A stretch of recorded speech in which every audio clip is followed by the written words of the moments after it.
Hai semua, welcome back to my channel To Project dan terima kasih karena sudah klik video ini. Sebelumnya aku mau minta maaf kepada kalian karena sudah lama aku nggak upload video.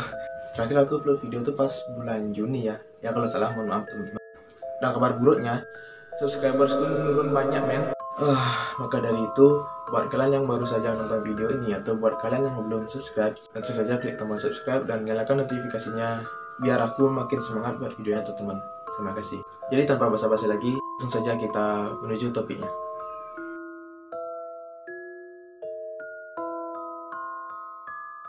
Pas kita masih kecil atau pas masih bocil ya, tentunya kita sangat takut kalau kita ditinggal sendirian. Wajar dong, wajar men. Kita pun nggak tahu apa aja yang akan terjadi jika kita sendirian di rumah atau ditinggal sendirian lah. Nah, buat kalian yang sekiranya suka nonton video aku ini pas malam-malam sendirian di kamar, rasanya kurang lengkap kalau belum dengar cerita horor yang bakal aku ceritakan hari ini. Jadi pada video kali ini aku akan menceritakan setidaknya 3 cerita horor yang menurut aku serem yang diceritakan langsung oleh temanku. Dan nanti di akhir video aku juga akan menceritakan 1 cerita bonus pada kalian.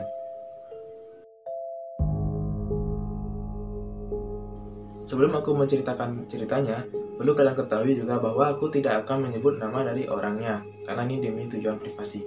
Dan buat kalian yang sekiranya suka bilang kalau aku ini ngarang, atau apapun lah sejenisnya, itu semua ada pada kalian. Kalian boleh percaya, boleh tidak, ya.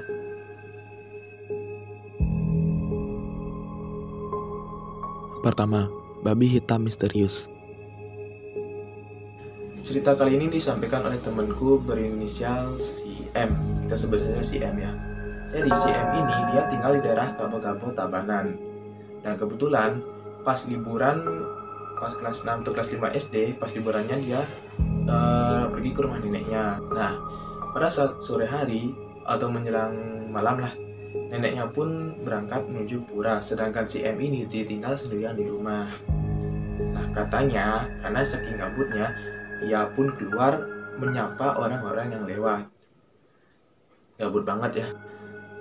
Selang beberapa menit ia menyapa orang-orang yang lewat, ia pun tak menyangka akan melihat sesuatu yang mengerikan. Jadi ceritanya, pas dia lagi nyapa-nyapa orang yang lewat, dia lihat ada babi kecil warna hitam, bulunya lebat, taringnya panjang, warna matanya itu warna merah. Otak dia kaget bang dan langsung lari menuju rumah, tepatnya ke kamarnya. Nah di sana dia pun mengintip dari jendela. Dan dari hasil pengakuannya, pas dia lihat babi itu lari, dia melihat babi itu kayak mengitari seseorang gitu. Maksudnya gini loh, kayak kalian tinggal di sini, kalau misalnya kalian berdiri di sini, nah babinya itu kayak mengitari kalian gitulah, ngerti nggak? Setelah neneknya pulang, ia pun langsung menceritakan kejadian itu pada neneknya. Dan dari hasil penuturan neneknya, katanya itu bisa jadi orang yang mengalukan ilmu hitam. Kedua, siapakah di dapur? Cerita kali ini orangnya sama, cuma tempat atau latar tempatnya itu berbeda. Nah, kalau misalkan yang pertama itu latar tempatnya di rumah si nenek, sedangkan sekarang di rumah pamannya. Jadi ceritanya sama nih ya, sama pas libur sekolah, ia pun berkesempatan untuk pergi ke rumah pamannya. Pada saat itu, si M ini cuman sama pamannya di rumah. Dan ketika pas pamannya itu pergi bekerja, otomatis dia sendirian dong di rumah. Dan beberapa menit kemudian, ia mendengar sesuatu yang janggal di dapur. Dari hasil pengakuannya, ia mendengar kalau ada seseorang yang sedang membukakan pintu, mengambil air, menuangkan air, sampai kayak ngaduk-ngaduk sendok gitu loh. Nah dia kan berpikir, loh paman kok cepat banget pulangnya? Pas dicek, nggak ada siapa-siapa men. Ia pun langsung kaget dong, sontak ia kaget banget, sampai nyari pamannya ke seluruh penjuru rumah, sampai ke seluruh rumah itu. Dan karena saking takutnya, ia pun memutuskan untuk keluar, dan ternyata ia masih di rumah sendirian. Nah jadi itu siapa? Apakah dia yang halu? Ataukah itu angin yang membuat kopi gitu? Ketiga, mereka meniru sosok keluargaku. Ini sebenarnya ceritanya semuanya ini orangnya sama ya, cuma latar tempatnya aja berbeda. Nah, cerita kali ini di rumah bibinya bertempat di Denpasar, terletak di Denpasar lah. Dan kejadian ini cukup merinding teman-teman.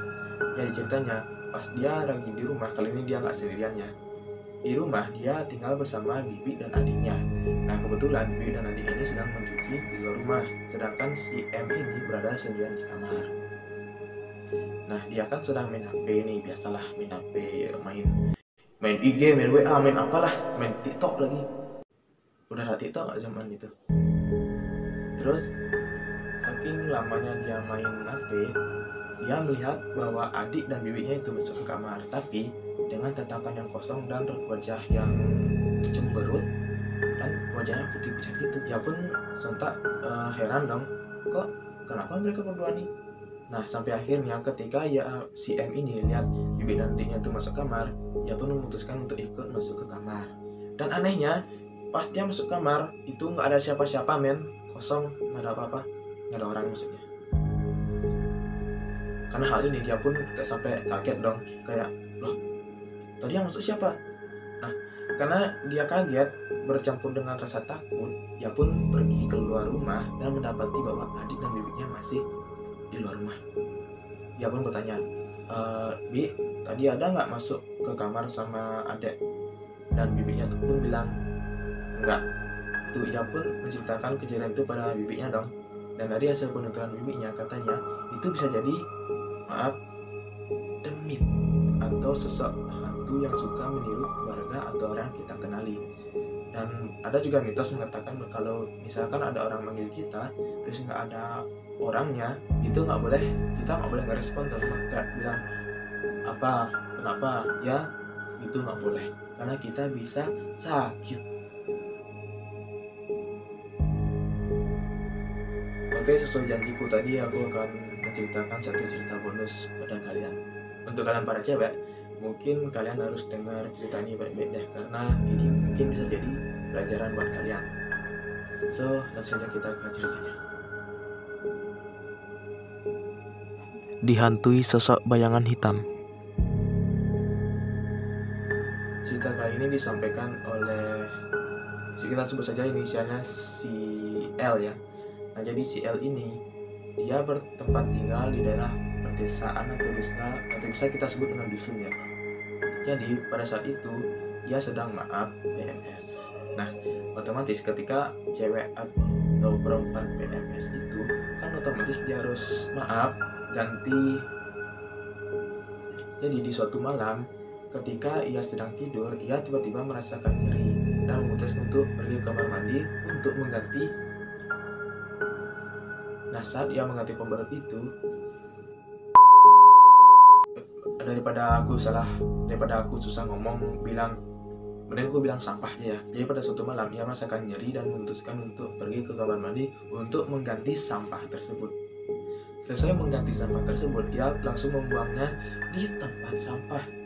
Ya, awalnya aku juga heran teman-teman, kaget juga, ngapain coba buang sampah itu di tempat sampah, itu jorok men. Setelah ia membuang sampah tersebut, ia pun langsung pergi ke kamar dan tidur. Nah, beberapa menit kemudian, karena ia merasa bahwa tempat itu tidak cocok untuk membuang sampah tersebut, ia pun memutuskan untuk keluar lagi membuang sampah tersebut ke tempat semestinya. Dan alangkah kagetnya ketika ia ingin membuang sampah tersebut, ia mendapati bahwa ada sesosok bayangan hitam yang berdiri tepat di tempat sampah itu yang sedang menjilati. Sontak ia pun kaget dan lari terbidik-bidik menuju kamar, dan ia pun gimana lah, kayak orang kayak kaget gitu, kayak ada shock, frustasi, atau itu epic banget men. Kalian berharap membuang sampah tapi malah di jumpscare kayak sosok hitam itu. Gimana coba? Terima kasih sudah menonton video ini dari awal sampai akhir. Jangan lupa beri like, share, dan komen. Serta jangan lupa untuk subscribe dan nyalakan notifikasinya agar kalian tidak ketinggalan updatean terbaru dari channel Tupraja. Akhir kata saya dari Tupraja, mohon pamit undur diri, and see you to the next video. Bye-bye.